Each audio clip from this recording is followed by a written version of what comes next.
So the first thing I want to discuss today is about the velocity triangle for the case of centrifugal pumps, showing all geometric and kinematic parameters. So on the top, you see a schematic of the centrifugal pump. Two views are given. One is the left side one is the so-called meridional view containing the axis. The other one is the transverse view. So in that, the vanes are shown. There are 1, 2, 3, 4, 5, 6, and the direction of rotation is indicated, N. Then I have triangles, the so-called velocity triangles, drawn at the beginning and end of a particular vane. On the left side, you have the geometrical features like the diameter of the impeller, which is D2. When you say diameter of the impeller, mainly the outside diameter D2 is meant. Okay, then you have the inlet diameter D1 through which the flow enters. That opening is called the eye of the impeller. Then the flow goes out from inner to outer. The width of the impeller at entry is denoted by B1. The width at exit is B2. Okay, so these are the main geometrical parameters. Then the velocities. Now, the velocity triangles usually are drawn over part of the impeller showing one blade. Okay, not just some velocity triangle without connection to the blade or the impeller. So instead of drawing the full impeller in the transverse view, one can show part of the impeller. So the parting of the impeller is indicated by irregular lines. Okay, so that indicates that it is part of the impeller. Then I may indicate the center of the impeller. You have the circle indicating the outer and the inner dimensions. So you have the center of them. So with the center, I can indicate maybe the radius at inner and the maybe another place the diameter D2, the outer one. Again, the rotation direction has to be given. That is very, very important. The same impeller, if it rotates in the opposite direction, the effect will be very, very different. Okay. Now, in this case, with the given direction of rotation, the blades are backward curved. The same impeller, if it rotates in the opposite direction, the blades become forward curved. I have not discussed much about that. In another class, the different types of blades in a radial impeller will be discussed. Now, coming to the velocity triangles, at inlet, the blade tip is there. So that is joined with the center. So in that direction, the velocity C1, which is also equal to CF1, is indicated. Okay, this C1, CF1, they are the CF1 is the flow velocity. Then U1 is the blade tip velocity given by pi d n by 60, pi d1 n by 60. And the last one, completing the triangle, we have W1, which is the relative velocity. You see that the C velocity C1 has only radial component, that is the flow velocity CF1. It doesn't have any tangential component or whirl component, either in the direction of rotation or opposite to that. Usually in problems it will be mentioned assume zero whirl at inlet. Now, why there should be a whirl and why one can assume zero whirl? See, in the absence of any device before entry where tangential component is imparted, there will not be any tangential component. So usually you don't have any additional component to impart a tangential component. In the absence of that, C1 will be in the radial direction, and obviously that will be the flow velocity at inlet. Okay. You also find that the velocity W1 is tangential to the blade at inlet. If I draw a tangent, it should be like that. Now, how exactly the flow will be tangential to that? Well, that is how we have designed. The speed is known, this is known, then I will get a velocity W1, the relative velocity. The blade has to be kept like that. The blade is designed like that. Mostly these things will exactly match for certain design conditions. A centrifugal pump will have non-design operating parameters also. When everything is according to the design, W1 will be exactly tangential to the vane at inlet. Okay, now coming to exit, I have W2, the relative velocity at exit. Then the blade velocity U2. See, blade velocity at the point here, that is at the end, that will be perpendicular to the radius through that point. So if I join the center with that, the U2 velocity should be perpendicular to that, not inclined. One should take some care to draw the velocity triangles like that. Okay, U2 will be perpendicular to the radius through the blade tip. Then its magnitude is U2 is equal to pi d2 n by 60, where n is the speed of rotation. Okay. Now, normally the CF2, the flow velocity will be known, because for a particular condition, the discharge will be known, or the design discharge is there. Q the discharge. Discharge divided by the area through which the fluid comes out, that will give you CF2.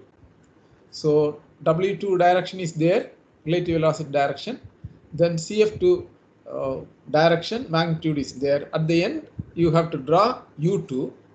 That will cut the W2 direction at some point. So that you can draw U2, you can draw W2. Then join this point to the end of U2. That will be the fluid velocity C2. Okay. Now in the velocity triangle as such, you have three velocities. One is C2, the fluid velocity. One is U2, the blade velocity. These are the two velocities. Now these velocities are, they are at the coincident point here. At that point, at the end of the blade, you can think of two velocities, the blade velocity and the fluid velocity. Now the idea of relative velocity comes into picture. I can think of fluid velocity with respect to blade or blade velocity with respect to fluid. Both are possible. Now this W2 is fluid velocity with respect to the blade. So in the idea of relative velocity, though it appears very simple, it is not so. Maybe the next class I will discuss a little more about relative velocities and about velocity triangles. Now this W2, as I said, is velocity of fluid relative to the blade. That is, when it is not rotating, if you send this fluid, the fluid will actually try to move tangential to the blade. That is the nature. Okay, so that is the relative velocity is as if the impeller is not rotating. When it is not rotating, W2 and you will have the absolute velocity also in the same direction. The moment you give rotation for different U2 values, you will get different C2. For the present condition, the U2 is so much, so I have the corresponding C2. Then the the angles are also indicated. So you have beta 2, the blade angle at exit, alpha 2, the fluid angle at exit. Then inlet, I have not indicated the angles in the figure. You have one beta 1 here, and you have alpha 1 here. Incidentally, alpha 1 is 90 degrees. So for all centrifugal pump problems, note that C1 and CF1 will be same and they will be perpendicular to U1. Okay. Any doubt in this?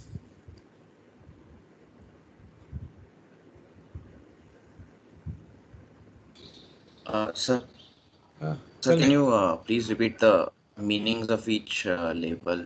Like what is U2, what is W2, what is CU2? Can you just repeat that? Yeah, actually, I want to bring a slide indicating how. See, U is blade velocity. Okay, the tip of the blade, the material velocity. Okay, solid velocity. So that is given by pi d n by 60. A rotating disk, at each radius, the points will have velocities given by pi d n by 60. That is U. Because it is at point 2, we call it U2, the exit. Then we have the fluid velocity C2. Okay. Now, when you have these two, we can, find out the so-called relative velocity. So you have some doubt or some confusion about how we got this and all that, isn't it? Is it clear or? So, anyhow, I said no. So the labels. Huh? We So will have a just the class on that labels about relative velocity. In the maybe tomorrow and the next class, I will discuss that. The idea of relative velocity, because you see in theory of machines or mechanics of machines also, you would have studied about the relative velocity or even velocity difference. If you had studied from Shigley, velocity difference, apparent velocities, all these ideas are there. So in general, I will talk about all those things and how, based on the idea of relative velocity, we have this so-called velocity triangles for turbo machines. We have to draw the turbo machines because we are mainly interested in that CU2, because it is the one which will decide the amount of specific work. Okay. We will pass on to the. Tell me. Sir, CU2 and CF2 are? The components of C2. C2 is resolved into two components in perpendicular directions, one along U2, the other one perpendicular to U2. The suffix F indicates that this velocity CF2 decides the flow, the discharge. So discharge is given by CF2 multiplied by the cylindrical surface area around the impeller. So something like CF2 into pi d2 into width of the impeller. So that is about CF2. Any other question?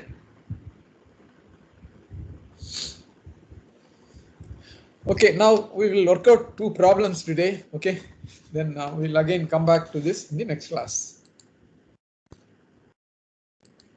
Okay. Problems are probably relatively simpler. You have some equations, substitute and get the answers. Okay, the internal and external diameters of a centrifugal pump are 200 millimeters and 400 millimeters respectively.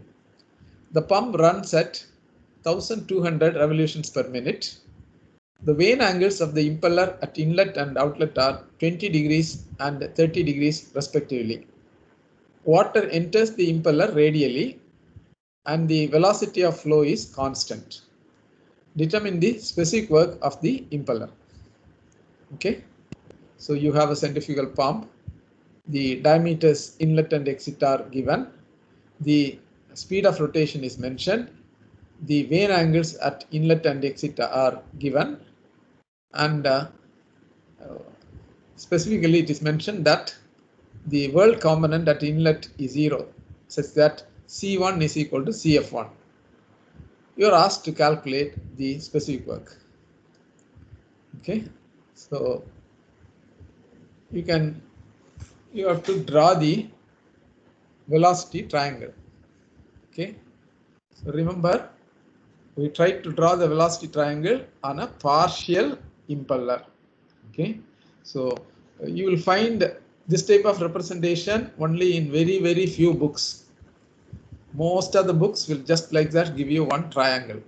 I won't recommend such a method. You have to think of the impeller and a partial section. Then indicate maybe the center of the impeller and draw the blades, show the direction of rotation. Okay, then draw the relative velocities W1 and W2 tangential to the vanes at point 1 and 2. Okay, now the data given is presented here. D1 200 mm, which is 0.2 meters. D2, which is 400 mm, which is 0.4 meters. N is 1200 R bar min. Are you familiar with this notation? Speed given as R/min. Anybody who is familiar with this? Okay, see, normally people write RPM. Okay, RPM and R bar min are same. Actually, in the SI standard, initially this was given, R bar min, but many don't follow that. And there is no harm. One can always write RPM. But when you write R bar min, it shows that you have some idea about the SI unit. Okay, then angles beta 1 and beta 2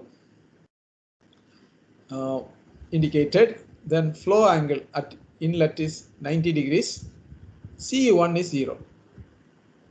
The there is the name for CE1, that is called the world component, WHIRL component, world component. So turbomachinery people quite often use that term, the world component, because the magnitude of that decides the energy transfer, the work transfer, and definitely the specific work. What is asked is to find the specific work.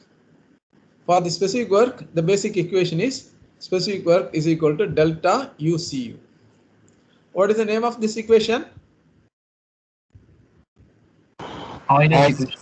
Everybody should know that Euler turbomachinery equation. You are studying turbo machines. This is probably the most important equation. How the energy transfer takes place in a turbo machine. And this is a shorthand notation, delta UCU. If you expand, it will be U2CU2 minus U1CU1. For centrifugal pumps, CU1 is 0, so we have only one term, U2CU2. Okay. Now we can first find out U1 and U2. So U1 is equal to pi d1n by 60. So pi into 0.2 the diameter into 1200 divided by 60. It comes to 12.56 meters per second. Now U2, I've written 2 into U1, but normally one can always write pi d2n by 60. Correct? Okay. It so happened that d2 is equal to twice d1, 400 and 200. That is why I have written 2u1. So multiplied that by 2.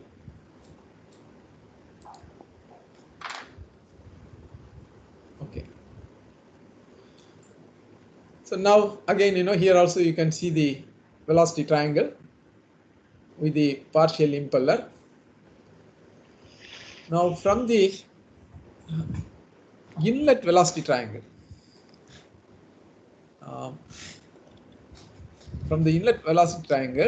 tan beta 1 is equal to Cf1 by U1.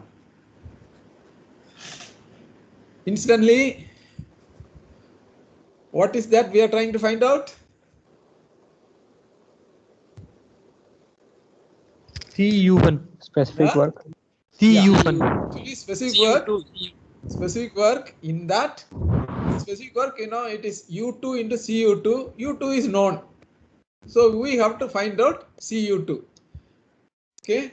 The method is from inlet velocity triangle, we will find out CF. And because the CF is constant at inlet and exit, CF2 is known. From known value of CF2, we will try to find out CU2. That is the methodology. Okay. Now at the inlet velocity triangle, tan beta 1 is Cf1 divided by U1. So U1 is known, beta 1 is also known, beta 1 is 20 degrees. I can find out Cf1. So Cf1, its name is velocity of flow, okay, at inlet. So Cf1 is 12.56, that is U1 into tan 20. It comes to 4.57 meters per second. Okay, it's given that the flow velocity is constant. So Cf2 equal to Cf1 is equal to 4.57 meters per second. Now, coming to outlet velocity triangle, again I have missed the angles here. I am not marked. So where W2 meets with U2, that angle is beta 2. The other angle where C2 meets with U2, the angle is alpha 2. So I know beta 2. Okay, beta 2. So from that, I can write tan beta 2 is Cf2 divided by WU2. Okay. To see WU2, if you go to the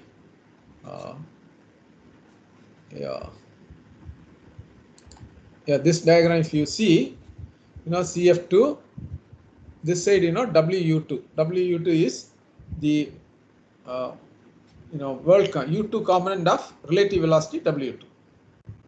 Okay, just like CU2.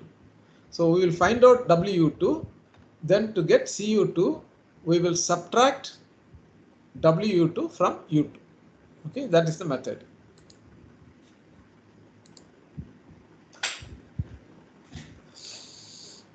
Okay, so tan beta 2 is Cf2 by WU2. So WU2 is equal to Cf2 by tan beta 2. Now beta 2 is 30 degrees. So if you substitute that, WU2 is equal to Cf2, which is 4.57 divided by tan 30. So it amounts to 7.92 meters per second. So next, the whirl component at outlet. So CU2 is equal to U2 minus WU2. So it is 25.13 minus 7.92. So finally I get 17.2 meters per second. Now WSP is equal to delta of UCU. As written earlier, it is U2 CU2 because CU1 is 0. Can anyone tell me why CU1 is 0?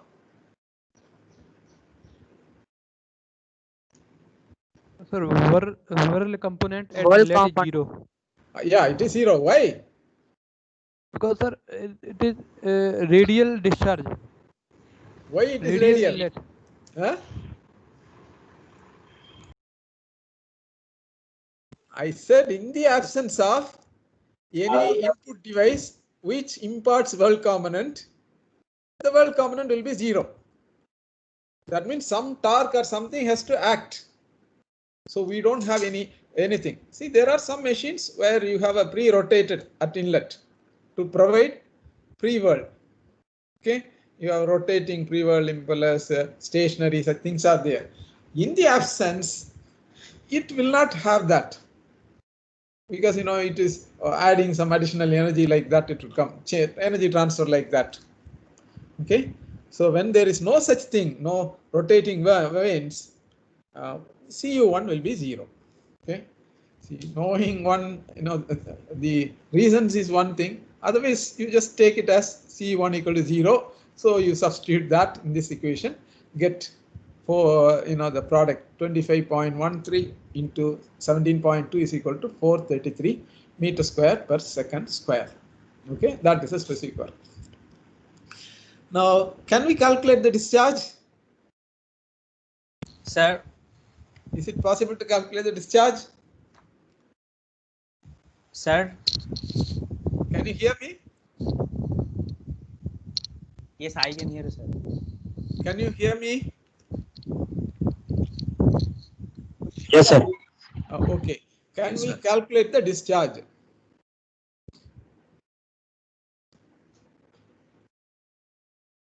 See, the flow velocities are known, but the flow areas are not mentioned, given. That means the width, B1 and B2 are not given. If one of the widths is given, okay, I can find out the discharge. Discharge will be Q equal to flow velocity into flow area, area into velocity. So once I know the discharge, I can even calculate the drive power. Okay, the drive power is the mass flow rate. From discharge, I can calculate mass flow rate. If it is water, density is known. If it is some other fluid, the specific gravity will be given. You can again calculate density so that the mass flow rate is given. And the drive power will be specific work into mass flow rate divided by some overall efficiency, which one can assume. Okay, 0.6, 0.65, like that. Any doubt so far? Sir, tell me. Sir, Euler turbo motion equation is like U1 CU1 is equal to U2 CU2. But here CU1 is 0, then how it will follow? No. Euler turbo machine equation is W specific work, that is specific work, is equal to delta of UCU. That is U2 CU2 minus U1 CU1, not equal to. Okay. Okay, minus the difference. Okay, sir. Okay, so because the second term is 0, we have only this term. Any other doubt?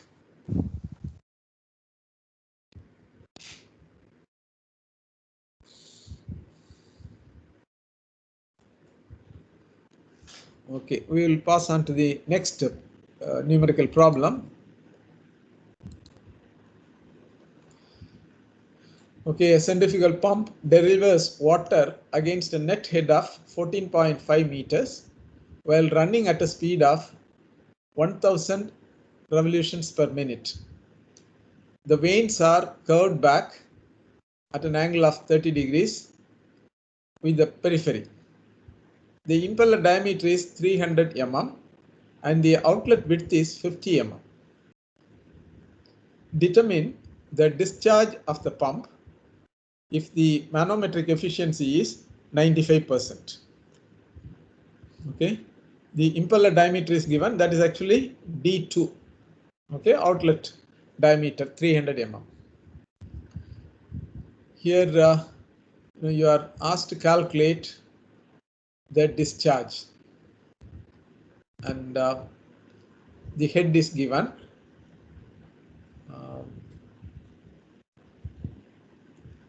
Then the manometric efficiency is also given, which we have not defined. We'll define that. Okay.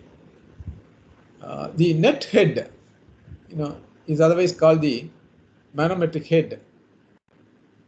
HM is 14.5 meters. That is given. speed of rotation 1000 revolutions per minute is given. Vane angle at outlet beta 2 is given 30 degrees. Impel diameter D2 is equal to 300 mm, which is 0.3 meters. Outlet width B2 is equal to 50 millimeters, which is 0.05 meters. Manometric efficiency is given. This manometric efficiency is the final, energy, specific energy added divided by specific work. That is G into HM, G into HM divided by U2 CU2. Okay, so manometric efficiency is given. G is known, HM is known, divided by the specific work where U2 is known because diameter D2 is known, speed is known. So only thing is CU2 is not known. So from this manometric efficiency expression, we can calculate CU2. Again, what is that we have to find out?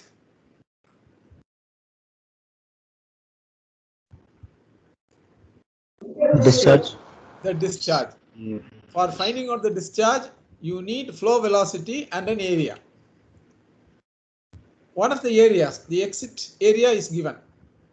Okay, exit area is pi d2 into b2. b2 is given, d2 is given. The cylindrical area through which the fluid will be flowing out in all directions.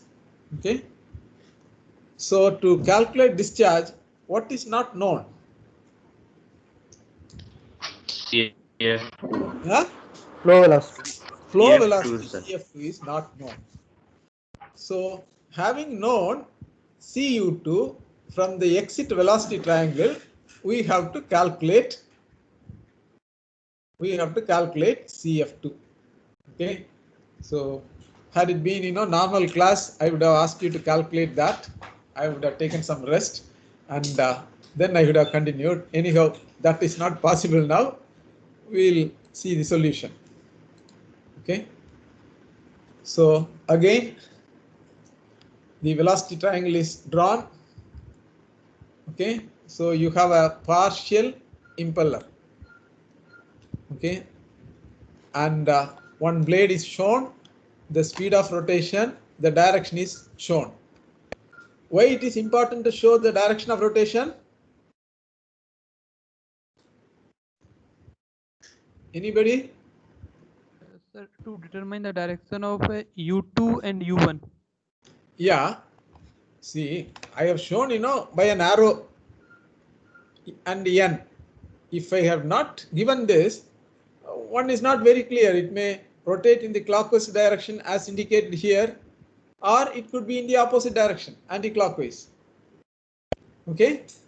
And I said that in the clockwise direction, this impeller is a backward curved bladed impeller. If it rotates in the opposite direction, it will be forward curved bladed impeller. That quality will be different. Usually centrifugal pumps, mostly you will have backward curved, they are more efficient. Okay. So if it rotates in the opposite direction, all velocity triangle, the nature will change. Okay, a lot of changes will be there. So it is very important that you show the direction of rotation. Now in the calculation, you can calculate the blade speed. Okay, U2 is equal to pi d2 n by 60. So pi into 0.3 into 1000 divided by 60, it comes to 15.7 meters per second. Now the definition of manometric efficiency, eta manometer. So it is G into HM divided by U2 CU2. Okay, one may wonder why this manometer is coming into picture. Okay, manometric efficiency, manometric head. I think you might remember what you have studied in fluid mechanics. Okay. Do you remember much of manometers which you have studied? Anybody can tell me what is a manometer?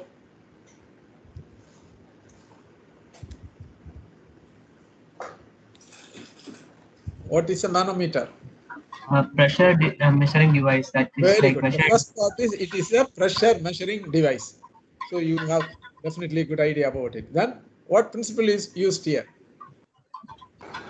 Pascal's. Huh? Not Pascal. Pascal's law. Pascal's law is pressure is equally transmitted in all directions.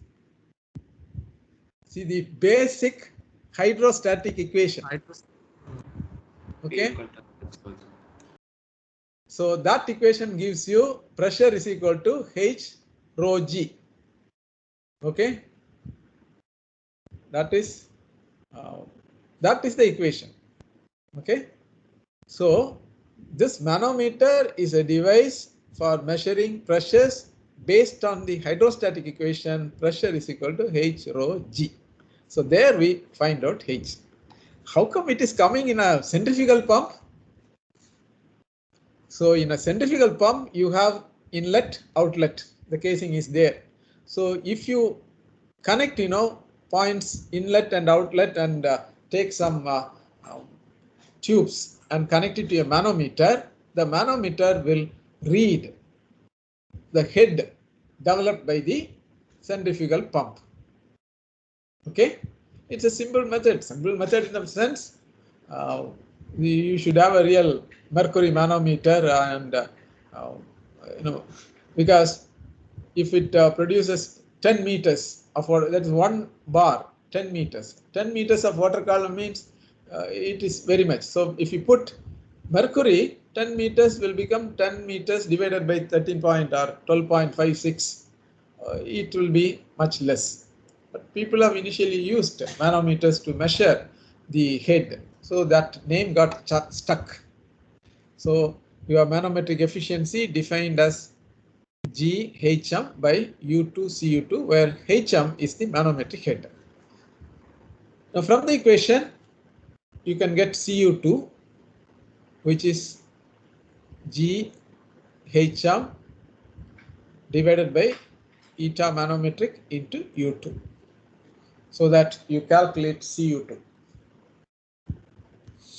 So CU2 is 9.81 into 14.5 meters, that is HM, divided by 0.95 into 15.7. So that amounts to 9.54 meters per second. That is the value of CU2. What is the good name for CU2? World velocity. World velocity or world component of velocity. World. The world is important. If you are not familiar with the word, please note down that word. World component, world. Okay. Otherwise, tangential component. That is very, very important. From outlet velocity triangle, tan beta 2 is equal to CF2 divided by WU2. So that you can get WU2. WU2 is equal to U2 minus CU2. Okay, so this equation is used.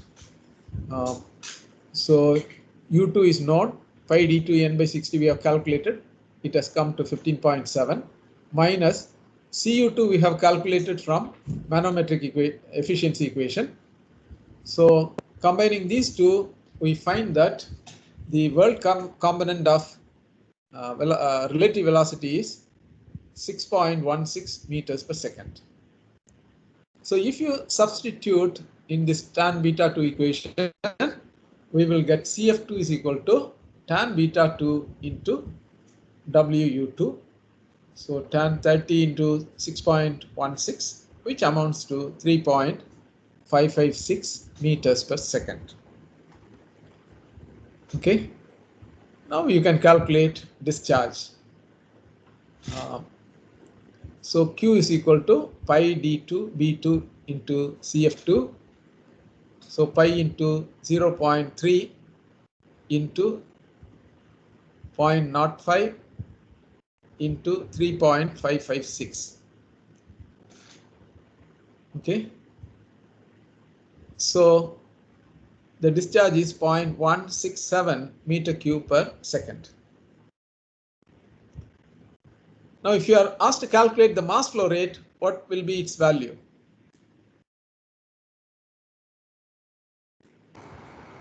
How do you Discharge calculate? into density. 167 kg per second. 167 Kg per second. kg per second. See, 167 liters per second. We know that 1 liter of water weighs 1 kg. So looking at this, we can write, or systematically, m dot is equal to q into rho. Q is so much, 0.167. Rho is 1000 kg per meter cube. You will get 167 kg per second. Okay. Then to find out the drive power, what you have to do is, so you can directly calculate, when discharge is known, discharge into rho, that is mass flow rate, into specific work divided by some overall efficiency will give the drive power. See, I've been telling about drive power quite often, because in a pump that is very, very important. When you have a pump, something, you connect it to a motor. So what should be the capacity of the motor? Sometimes, by calculation, you get some 16.5 kilowatt. 16.5 kilowatt may not be available. So you may have to go and buy for one which is 20 kilowatt, because that can supply 16 kilowatt also. Okay. So drive power is important. Any doubt so far?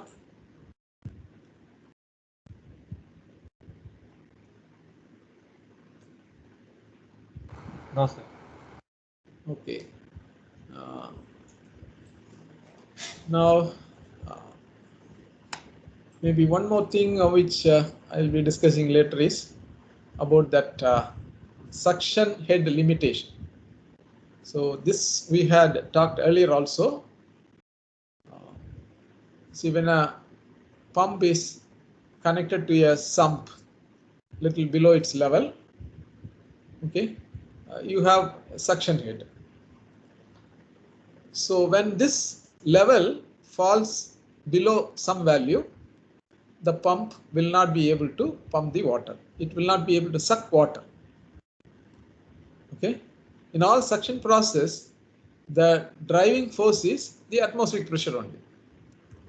The atmospheric pressure can push something up to a level of atmospheric pressure head, that is about 10.1 meters, 10.3 meters. But in a pump, there will be losses. So maybe 8.5 meters are that much suction head limitation is there. So to find out, what is the limitation, there is a term called net positive suction head. So we have to find out in a particular pumping situation what is the net positive suction head available. Some equations are there. And the pump manufacturers will usually supply you with the net positive head required by the pump. So there are, it is written as NPSH, net positive suction head. There are two NPSHs. One is the NPSH required. It is provided by the pump supplier. Then the other one is NPSH available in the pumping ambience or situation where you have used this pump. What is the suction head and things like that. The condition for smooth operation is the NPSH available should be more than the NPSH required. Okay. So these things maybe I will explain with some figures in future class, maybe next or the class after next. Then we have, in centrifugal pumps connected in series and pumps connected in parallel. See, whenever the discharge required is more, okay, for example, one pump is supplying only 100 liters per second.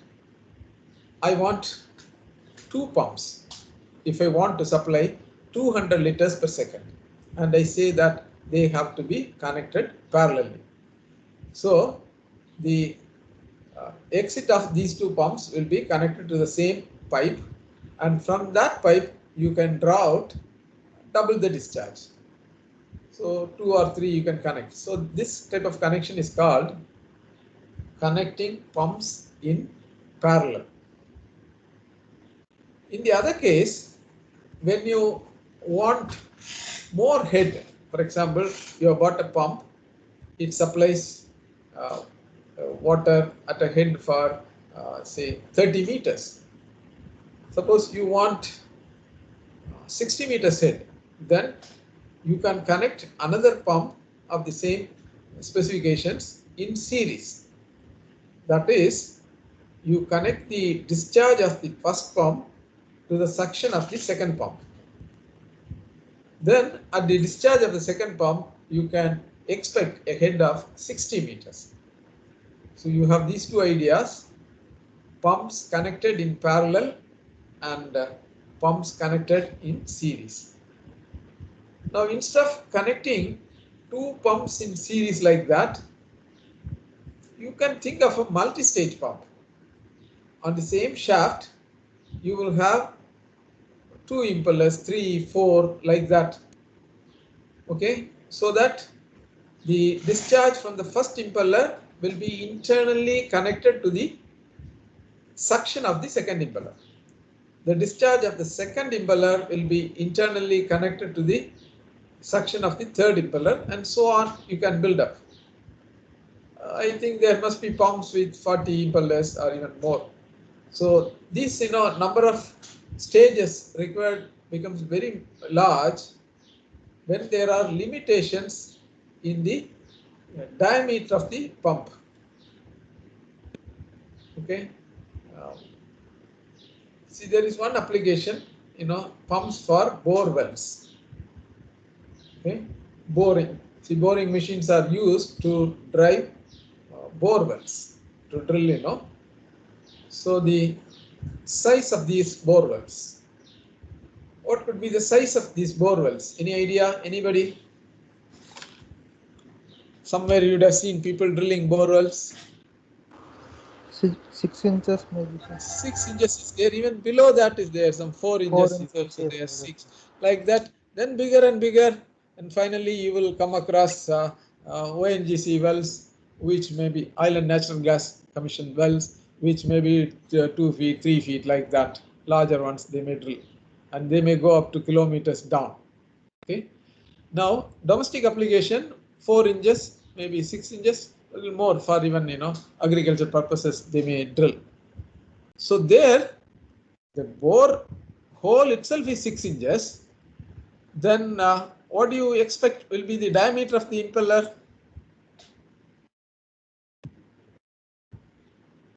See, as a mechanical engineer, see, there's a casing, isn't it? Yeah. Then inside you will have the impeller. What could be the diameter of the impeller? Around twice that size.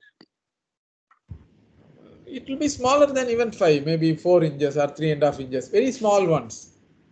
So for bore wells, then finally you will stack some 10 or 15 impellers, because speed of rotation very rarely it will cross 3000 rpm, and you cannot increase more than that. Then when the diameter is small, your U2 is less, correspondingly Cu2 also may not be much.